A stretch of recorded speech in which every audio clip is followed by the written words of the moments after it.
আজ এই ভিডিওতে এমএস ওয়ার্ডের র্যান্ড ফর্মুলা সম্পর্কে জানবো। র্যান্ড ফর্মুলার সাহায্যে আমরা বিভিন্ন প্রকার কাজ করতে পারি।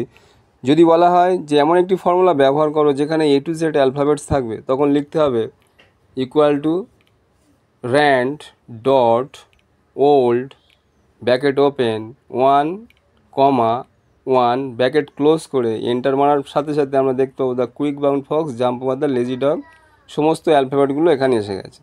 যদি বলা হয় এমন একটি ফর্মুলা ব্যবহার করো যেখানে প্যারাগ্রাফ লেখা যাবে, তখন কমান্ড দিতে হবে সমান সমান র্যান্ড ব্র্যাকেট ওপেন কতগুলি প্যারাগ্রাফ লিখতে যাও, 4টি হলে 4, 5টি হলে 5, লেখার পর কমা দিতে হবে এবং প্রতি প্যারাগ্রাফে কটি করে সেন্টেন্স থাকবে। যদি 2টি হয় 2 লিখবে, 3টি হলে 3 লিখবে, 4টি হলে 4 লিখবে, 5টি হলে 5 লিখবে।